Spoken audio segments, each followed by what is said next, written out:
Bienvenidos a la primera parte de la clase sobre métodos complementarios en reumatología. En esta clase, usted repasará los análisis de laboratorio que se solicitan en el estudio del metabolismo fosfocálcico, el metabolismo del ácido úrico, revisará aspectos relevantes clínicamente de los reactantes de fase aguda, de los autoanticuerpos, del proteinograma por electroforesis, de la prueba de HLA-B27, del estudio del líquido sinovial y aprenderá sobre las biopsias que pueden ser de utilidad en la práctica reumatológica. Una vez que se ha completado el interrogatorio de todos los datos necesarios para completar la anamnesis y la anamnesis sistémica, se procede al examen físico, luego del cual podremos solicitar los métodos complementarios que estarán orientados a corroborar el diagnóstico sindrómico y a definir en la mayoría de los casos el diagnóstico etiológico. Algunos de los estudios también sirven como marcadores pronósticos en ciertas patologías. Comenzaremos describiendo lo que se conoce como panel de metabolismo fosfocálcico. Estos estudios sirven para valorar defectos relacionados a las enfermedades óseas, niveles alterados en el metabolismo del calcio, la deficiencia de vitamina D, alteraciones endocrinas de la secreción de paratormona, sirven para orientar a diagnósticos de tumores endocrinos, cánceres que pueden ser osteoblásticos o osteolíticos o enfermedades benignas pero que alteran la calidad de vida, como la osteoporosis o la enfermedad de Paget ósea. Los estudios mínimos que debiera solicitar el clínico que sospecha osteoporosis son la calcemia, la fosfatemia y la fosfatasa alcalina, que suelen ser normales aún en pacientes con diagnóstico de osteoporosis severa. Como método más directo de medición de la densidad mineral ósea, puede solicitarse la densitometría ósea. El calcio es el componente principal de los huesos y los dientes. Aproximadamente el 50% del calcio sérico se encuentra libre o ionizado y el resto se fija a la albúmina. Los cambios en la albúmina sérica modifican la calcemia total, pero no la del calcio iónico, que es la fracción activa desde el punto de vista metabólico, fisiológico y bioquímico, y por lo tanto es el importante para tomar decisiones clínicas. Entonces, si la albuminemia es anormal, hay que solicitar el calcio iónico. Además, el calcio tiene un rol esencial en la transmisión neuromuscular, en la cascada de la coagulación, es cofactor de muchas enzimas del organismo, influye en la secreción de gastrina y es partícipe sustancial en la contractilidad muscular. Su aumento en el 95% de los casos se debe a hiperparatiroidismo primario o a cáncer. Otras causas menos frecuentes son la sarcoidosis, la utilización de drogas como el tamoxifeno, el litio, las tiazidas, la vitamina D, el hipertiroidismo o la enfermedad de Paget. Los niveles por debajo de lo normal o hipocalcemia pueden deberse a hipoparatiroidismo, insuficiencia renal, enfermedad hepática, deficiencia de magnesio, trastornos que afectan la absorción de nutrientes de los intestinos como la enfermedad celíaca, la osteomalacia, pancreatitis o la deficiencia de vitamina D. Es importante recordar que no debe hacerse diagnóstico de osteoporosis porque el paciente tenga valores bajos de calcio, es decir, la hipocalcemia no hace diagnóstico de osteoporosis ni su normalidad la descarta. Osteoporosis, según la Organización Mundial de la Salud, es una enfermedad metabólica del hueso caracterizada por una baja masa ósea y deterioro de la microarquitectura, cuya consecuencia es una mayor fragilidad ósea y un aumento del riesgo de fracturas. La densitometría sirve solo para detectar la masa ósea.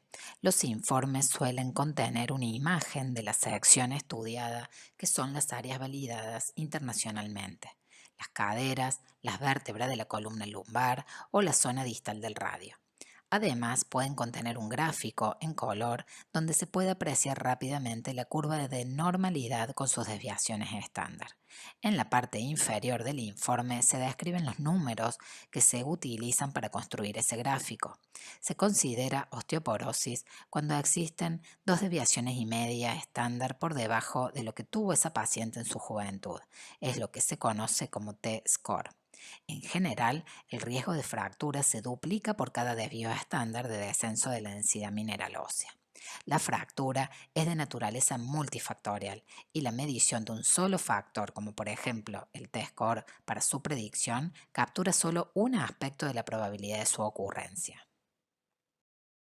Por ello, se han desarrollado varios algoritmos de predicción de fracturas vertebrales que consideran diversos factores de riesgo con y sin el dato de la densidad mineral ósea. La Organización Mundial de la Salud impulsó el desarrollo de un algoritmo llamado FRAX, diseñado para identificar pacientes de ambos sexos de alto riesgo, candidatos para intervención farmacológica, aplicable a poblaciones de distintos países, incluso Argentina, para pacientes posmenopáusicas y hombres mayores de 50 años, describiendo la probabilidad de fractura mayor en porcentajes. Se considera de alto riesgo para fracturas no de cadera, por ejemplo, de columna vertebral o de radio, cuando el porcentaje es mayor al 20% y en cadera cuando el porcentaje es mayor al 3%. Ahora revisaremos algunos aspectos del metabolismo del ácido úrico. Ante un paciente con podagra o lesiones compatibles con tofos, que despierta la sospecha de síndrome articular inflamatorio de etiología microcristálica, debe solicitar su uricemia, es decir, el nivel de ácido úrico en sangre. La excreción por orina de ácido úrico en 24 horas, es decir, la uricosuria de 24 horas, y la función renal, es decir, la creatinina y el clearance de creatinina.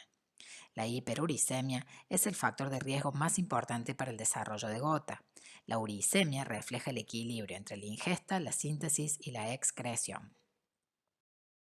Es importante saber que un paciente gotoso puede tener valores normales de ácido úrico en sangre, porque tenga aumentada su excreción a nivel renal. Es decir, uricemias normales no descartan el diagnóstico. Por eso es importante solicitar la uricosuria de 24 horas y advertir si el paciente es hipo o hiperexcretor. La excreción puede disminuir por influencia del alcohol, el uso de tiazidas, los diuréticos de asa y la aspirina a dosis bajas. Por otra parte, pueden complicarse con litiasis renal y evolucionar a una insuficiencia renal por uratos. Por eso es importante analizar si los cálculos que eliminan son de urato para confirmar el diagnóstico. Continuaremos ahora con el capítulo de los reactantes de fase aguda. Estos son parámetros bioquímicos que reflejan fenómenos inflamatorios, agudos o crónicos que ocurren en enfermedades como infecciones, traumas, neoplasias, cirugías, quemaduras, trastornos reumáticos inflamatorios, infartos tisulares y reacciones adversas a drogas. Son más de 20 proteínas que participan en la defensa del huésped a diferentes niveles. Las más utilizadas en la práctica son la PCR o proteína C reactiva y el fibrinógeno. La velocidad de eritrosedimentación globular, conocida en la práctica como eritro, es una medida indirecta de la concentración de las proteínas de fase aguda, por lo que es menos específica. Su bajo costo y fácil determinación hace que sea la prueba más utilizada. La PCR es una proteína pentamérica llamada así por su capacidad de precipitar el polisacárido C del Streptococcus pneumoniae en presencia de calcio. Fue la primera proteína de fase aguda descripta. Se sintetiza en el hígado tras su estimulación por interleuquina 6 e interleuquina 1. Aumenta y disminuye muy rápidamente ante la presencia de un estímulo inflamatorio. Su disponibilidad, fiabilidad y reproducibilidad la ha convertido en un marcador muy utilizado en tres escenarios clínicos: infección, inflamación y riesgo metabólico. Tiene un rol muy importante en la velocidad y extensión de la reacción inflamatoria. Activa la vía clásica del complemento, facilita la interacción de células del sistema inmune e interviene en la depuración de restos nucleares. La velocidad de eritrosedimentación globular es la distancia expresada en milímetros que recorren los glóbulos rojos de una muestra de sangre no coagulada en una hora en un tubo de Winthrop. Tiene alta sensibilidad y baja especificidad, ya que depende de la viscosidad plasmática, el tamaño, forma y número de eritrocitos, así como de las fuerzas de repulsión entre ellos. Aumenta con la edad y suele tener valores más elevados en mujeres. El método más sensible es el de Westergren. Su determinación seriada junto con la PCR es de utilidad en la evaluación de la extensión y gravedad de la inflamación, el seguimiento de algunos cuadros, como por ejemplo la artritis reumatoidea. Tarda 48 horas en elevarse ante un cuadro inflamatorio y más de 10 días en normalizarse después de que el cuadro cede. Ahora analizaremos las pruebas inmunológicas. Las enfermedades reumáticas autoinmunes sistémicas se caracterizan por la presencia de linfocitos autorreactivos en los tejidos comprometidos y la presencia de autoanticuerpos circulantes. Que haya respuesta inmune no es sinónimo de enfermedad. La formación de autoanticuerpos puede detectarse mediante inmunofluorescencia indirecta, inmunoblotting, ELISA y otros ensayos, como por ejemplo enzimo-inmunoanálisis. Para evaluar su utilidad diagnóstica se calcula la sensibilidad, especificidad, valor predictivo positivo, valor predictivo negativo y en especial la probabilidad del diagnóstico o likelihood ratio. La asociación de un anticuerpo con una enfermedad depende más de una demostración estadística y epidemiológica que lo avale que de una relación causa-efecto.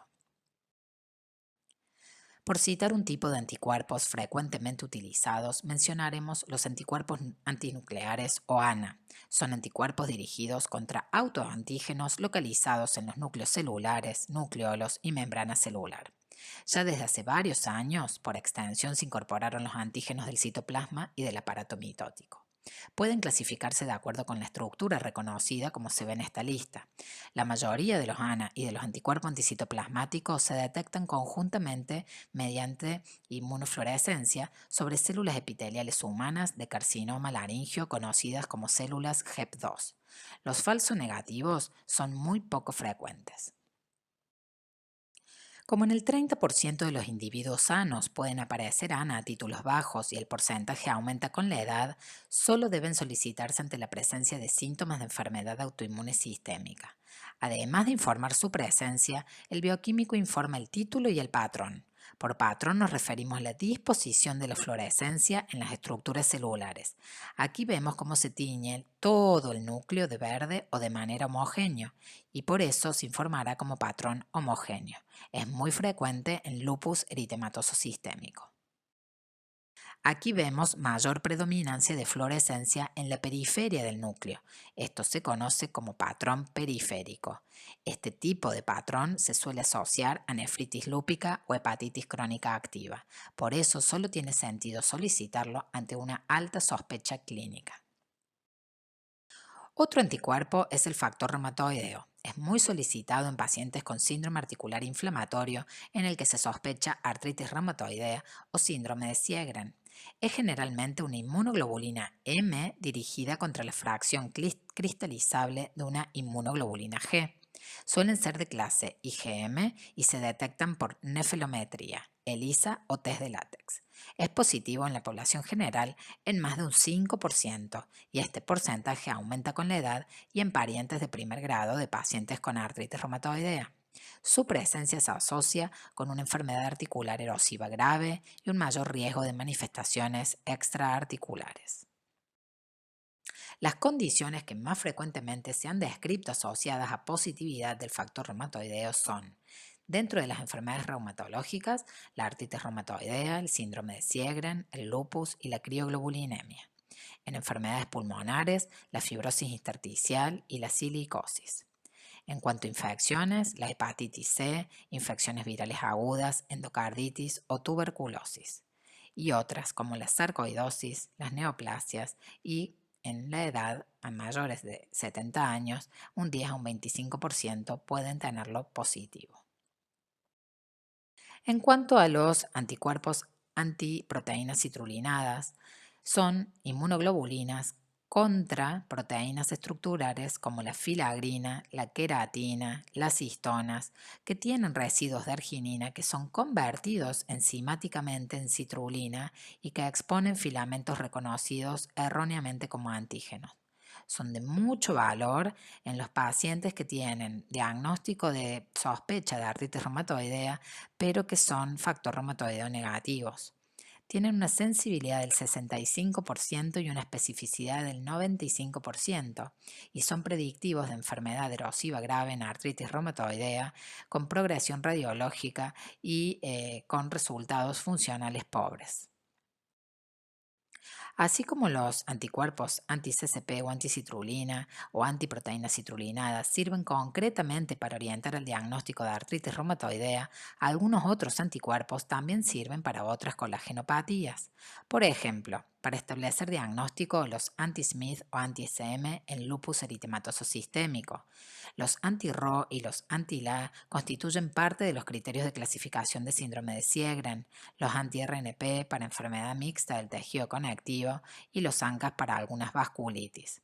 Otros anticuerpos se utilizan para pronóstico, como es el caso de los anti-ADN en nefritis lúpica o como los marcadores de actividad antiperribosomal también en nefritis lúpica junto a los anti-DNA o ADN. El AELO. El AELO es un anticuerpo que suele solicitarse sin mucho sentido y significa antiestreptolicina O. Este anticuerpo se produce ante la presencia del estreptococo y su elevación no sirve para diagnóstico de fiebre reumática. Su pedido debe realizarse ante la sospecha clínica concreta de síntomas compatibles con fiebre reumática y no ante la presencia de poliartralgias después de una angina. Tiene utilidad si el cuadro clínico se acompaña de una curva ascendente. El proteinograma por electroforesis es una prueba en la que las proteínas se separan debido a un fuerte voltaje electroosmótico, dibujando bandas que son las que informan la concentración de proteínas como la albúmina, que es la proteína más abundante del plasma, la banda de las alfa-1 globulinas, compuesta por alfa-1 antitripsina, alfa-1 glucoproteína, etc. La banda de las alfa-2 globulinas compuesta por la alfa-2 macroglobulina, la ceruloplasmina y la aptoglobina. Las alfa-1 y 2 globulinas se consideran reactantes de fase aguda. El proteinograma por electroforesis también separa la banda de las beta-globulinas, cuyas proteínas más importantes son la transferrina, la beta-lipoproteína, la hemoglobina beta-1, el fibrinógeno y la proteína C reactiva. La banda más utilizada en reumatología es la de las gamma-globulinas, formada principalmente por IgG, IgA e IgM. Las elevaciones policlonales pueden deberse a una activación de la inmunidad humoral, como en artritis reumatoidea, lupus y Sjögren. La utilidad de los test genéticos en reumatología aún está circunscripta en la práctica clínica solamente a corroborar los criterios de clasificación de las espondiloartropatías con la solicitud del HLA-B27. Se solicita en pacientes con diagnóstico no aclarado y que padecen lumbalgia de tipo inflamatoria, oligoartritis asimétrica, antecedentes de psoriasis actual, pasada o de familiares, sacroileitis, signos de enfermedad inflamatoria intestinal o uveitis. Ante la sospecha clínica de derrame sinovial, puede resultar de mucha utilidad diagnóstica la extracción del líquido sinovial. Por tratarse de una maniobra invasiva, debe obtenerse el consentimiento informado del paciente previo a su realización. La técnica implica todas las medidas de asepsia y antisepsia para evitar la infección y tiene pocas contraindicaciones como la infección de piel suprayacente o coagulopatía inestable. El líquido sinovial es un ultrafiltrado del plasma. Es amarillo claro, transparente, no coagula y debe presentar una viscosidad similar a la de la clara de huevo.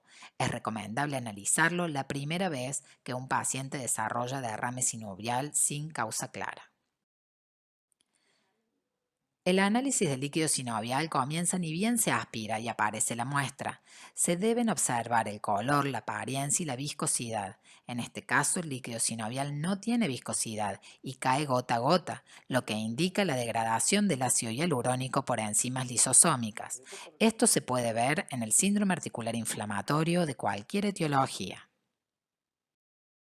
Este líquido sinovial tiene mayor viscosidad, mayor filancia y se forma un hilo al caer. Lo normal es un hilo de unos 3 centímetros.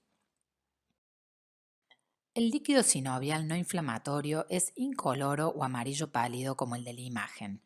Tiene que ser transparente. Si está turbio, esto va a depender de la cantidad de glóbulos blancos, lípidos, cristales, fibrina, fragmentos de cartílago y membrana sinovial. Cuando existe un número excesivo de glóbulos blancos, el líquido sinovial puede tomar un aspecto purulento. Existen cuadros de líquido pseudoséptico porque son altamente inflamatorios, como los de las artritis reactivas o de las microcristálicas. Macroscópicamente puede parecer pus, pero al analizarlo, el resultado esclarece la sospecha de infección o no con el recuento de leucocitos. También debe realizarse la observación directa del contenido de partículas. Este líquido muestra restos de uratos en un paciente con artritis gotosa. Aquí vemos un cuerpo riciforme, que es un fragmento de fibrina o membrana sinovial o cartílago típico de la artritis reumatoidea. Aquí estamos observando la punción de una bursa prerrotuliana. Esta es una estructura extraarticular que puede infectarse o sufrir traumatismos por su localización superficial. La extracción de líquido bursal o articular a veces requiere de la ayuda de otro operador que presione sobre los fondos de saco para poder obtener cantidad suficiente de líquido para poder analizar. No debe tocarse la zona ya desinfectada donde entra la aguja. El líquido bursal es líquido sinovial y tiene aproximadamente las mismas características. Puede ser no inflamatorio, inflamatorio, quiloso o hemorrágico, como en este caso. Podemos observar cómo el reumatólogo se fija en las características macroscópicas mencionadas anteriormente. Además de solicitar el examen físico-químico y el cultivo, ante la sospecha de síndrome inflamatorio con etiología cristálica, debe pedirse la detección de cristales en microscopio con luz polarizada, ya que no todos los cristales son fácilmente observables en el microscopio de luz común. Los cristales de monourato sódico se observan como agujas, pueden tener localización extracelular y en los ataques agudos se pueden encontrar dentro de los polimorfonucleares neutrófilos. El otro capítulo y último que vamos a abordar es el de las biopsias útiles en reumatología. En pacientes con imposibilidad de levantar los miembros inferiores, o con dificultad de levantarse desde la camilla debido a debilidad de los músculos de miembros superiores y tronco, la biopsia de músculo deltoides puede ser de utilidad si la resonancia magnética no es orientadora. La biopsia muscular puede ayudar al diagnóstico diferencial de algunas miopatías. En este caso se trató de una paciente con polimiositis. La piel también es otro órgano que está fácilmente accesible para realizar biopsias en casos dudosos. Aquí vemos una paciente con una línea de esclerosis a lo largo de un miembro inferior. La maniobra de elasticidad cutánea puede ser orientadora del lugar en donde realizar la biopsia de piel. Y la biopsia certifica el diagnóstico con gran cantidad de colágeno y atrofia de los anexos en el caso de esta paciente que sufría una esclerodermia de tipo lineal. La biopsia a ciegas de la membrana sinovial o guiada por artroscopía se indica principalmente ante la sospecha de tumores. La sinovitis vellonodular pigmentada se considera una lesión benigna que suele dar un líquido sinovial hemorrágico y su aspecto macroscópico muestra un colorido pardo por la presencia de abundante hemosiderina. En el cuadro superior de la microscopía se aprecia la hiperplasia del revestimiento sinovial y en la parte inferior los abundantes macrófagos con hemosiderina y células espumosas. Tumores malignos como el sarcoma sinovial son infrecuentes. Mucho más común es la solicitud de biopsia ósea cuando se observan lesiones compatibles con tumores de etiología incierta o cuando se sospecha infección. En este caso vemos la aguja penetrando en el cuerpo vertebral de un paciente diabético con espondilodicitis infecciosa. A veces no es sencillo encontrar el tumor primario y la biopsia ósea define el mismo, como en este caso de metástasis en fémur de carcinoma de células claras de riñón. También la biopsia es útil en enfermedades propias del metabolismo óseo, como en este caso de enfermedad de Paget. La biopsia de glándulas salivales en pacientes con boca seca, donde el diagnóstico etiológico no es claro, puede ser de mucha utilidad. Aquí vemos justo cuando se extrae un ramillete de glándula salivar menor. Los nódulos reumatoideos no suelen ofrecer gran dificultad diagnóstica en el contexto de un paciente ya diagnosticado de artritis reumatoidea. Sin embargo, algunas localizaciones como la pulmonar son un desafío diagnóstico. Y la biopsia es necesaria para descartar tumores, infecciones como tuberculosis, que por supuesto podrían modificar la conducta terapéutica. Con esto hemos terminado la primera parte de la clase de métodos complementarios. Lo invitamos a observar la segunda parte que abarcará los métodos de diagnóstico por imágenes. Muchas gracias por su atención.